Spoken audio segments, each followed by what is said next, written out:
आकाशवाणी भोपाल से प्रस्तुत है सागर जिले की चिट्ठी आलेख विनोद आर्य वाचन स्वर दीपा सिंह। सागर जिले में पिछला माह केंद्र और राज्य सरकार की हितग्राही मूलक योजनाओं का लाभ दिलाने और अनेक नई सौगातों से भरा रहा है। इसके साथ ही आगामी लोकसभा चुनाव की सरगर्मियां भी शुरू हो गई हैं। प्रशासन मतदान प्रक्रिया और उसके प्रति जागरूक करने का अभियान चला रहा है, तो वहीं राजनीतिक पार्टियों ने उम्मीदवारों की घोषणा भी करनी शुरू कर दी है। सागर जिले में पिछले दिनों कलेक्टर और जिला निर्वाचन अधिकारी दीपक आर्य ने फोटोयुक्त निर्वाचक नामावली के विशेष संक्षिप्त पुनरीक्षण कार्यक्रम के अंतर्गत निर्वाचन नामावली के अंतिम प्रकाशन के संबंध में जानकारी दी। उन्होंने बताया कि सागर जिले में कुल 2,118 मतदान केंद्र और 17,88,867 मतदाता हैं। मतदाता सूची का अंतिम प्रकाशन किया गया है, जिसके अनुसार जिले की बीना विधानसभा में 232 मतदान केंद्र, खुरई में 253, सुरखी में 271 मतदान केंद्र, देवरी में 255 मतदान केंद्र, रहली में 300 मतदान केंद्र, नरियावली में 268 मतदान केंद्र, सागर में 248 और बंडा में 291 मतदान केंद्र। इस प्रकार कुल 2,118 मतदान केंद्र हैं। सागर जिले में विगत नवंबर दिसंबर में संपन्न विधानसभा चुनाव के बाद 4,587 मतदाताओं की वृद्धि हुई है।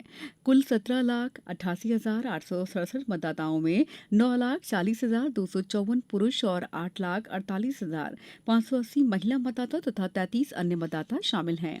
विधानसभा वार मतदाताओं की संख्या देखें तो बंदा विधानसभा में सबसे अधिक 2,49,626 मतदाता हैं। जिले में 18 से 19 आयु वर्ग वाले नवीन मतदाताओं की संख्या 45,368 है और 80 वर्ष से अधिक आयु में 25,368 मतदाता शामिल हैं। इसी प्रकार दिव्यांग मतदाताओं की संख्या 11,690 है। सागर लोकसभा क्षेत्र की स्थिति के अनुसार इसमें जिले के 5 विधानसभा क्षेत्र बीना, खुरई, सुरखी, नरियावली, सागर और विदिशा जिले की कुरवाही, सिरोंज और शमशाबाद क्षेत्र आते हैं। सागर जिले के 3 विधानसभा निर्वाचन क्षेत्र देवरी, राहली और बंडा लोकसभा क्षेत्र दमोह में शामिल हैं। सागर में जिला प्रशासन ने अभी तक राजनीतिक दलों के प्रतिनिधियों की उपस्थिति में ईवीएम मशीनों का मॉक पोल कराया जा रहा है। सभी राजनीतिक दलों के प्रतिनिधियों की उपस्थिति में ही वेयर हाउस को खोला गया, जहां आयोग के निर्देशों के अनुसार ईवीएम मशीन, वीवीपैट मशीन को निकालते हुए उनका मॉक पोल कराया जा रहा है। सागर जिले में पिछले दिनों विकसित भारत विकसित मध्यप्रदेश कार्यक्रम के दौरान 28 करोड़ रुपए के विकास कार्यों का भूमि पूजन और लोकार्पण हुआ। इस कार्यक्रम में प्रदेश में कुल मिलाकर 17,000 करोड़ रुपए से अधिक के विकास कार्यों का भूमि पूजन और लोकार्पण प्रधानमंत्री नरेंद्र मोदी द्वारा वीडियो कॉन्फ्रेंस के माध्यम से किया गया था। इनमें जनपद पंचायत, ग्राम पंचायत, नगर निगम, नगर पालिकाओं, नगर परिषदों में जनप्रतिनिधियों ने कार्यक्रम में हिस्सेदारी की।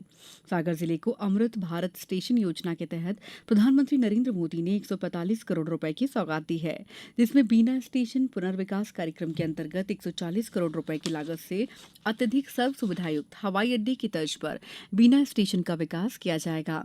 सागर जिले में रबी विपणन वर्ष 2024-25 में समर्थन मूल्य पर गेहूं, चना, मसूर और सरसों के उपार्जन के लिए गेहूं पंजीयन की 1 मार्च तक चना और मसूर तथा सरसों का पंजीयन किया जा रहा है।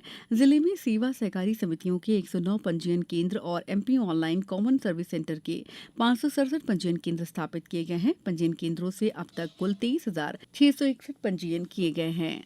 सागर के डॉक्टर हरिसिंह गौर केंद्रीय विश्वविद्यालय नवीन भवनों का लोकार्पण कार्यक्रम पिछले दिनों विश्वविद्यालय के अभिमंच सभागार में आयोजित किया गया। ऑनलाइन माध्यम से रिमोट के जरिए प्रधानमंत्री नरेंद्र मोदी ने देश भर के नवनिर्मित भवनों का लोकार्पण किया।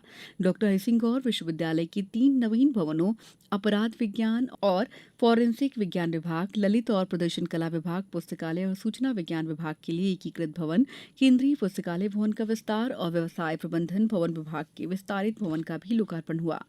इस अवसर पर विश्वविद्यालय की कुलगुरु प्रोफेसर नीलिमा गुप्ता ने बताया है कि लगभग 250 करोड़ की नवीन परियोजनाओं की स्वीकृति मिली है, जिसका निर्माण कार्य शीघ्र ही शुरू होगा। सागर जिले के 2,92,000 से अधिक किसान प्रधानमंत्री किसान सम्मान निधि योजना की 16वीं किश्त के वितरण कार्यक्रम में लाभान्वित हुए। इस अवसर पर पीएम किसान उत्सव दिवस के रूप में मनाया गया। प्रधानमंत्री किसान सम्मान निधि योजना के तहत वर्ष में 6,000 रुपए 3 समान किश्तों में प्रदान किए जाते हैं। जिले की चिट्ठी समाप्त।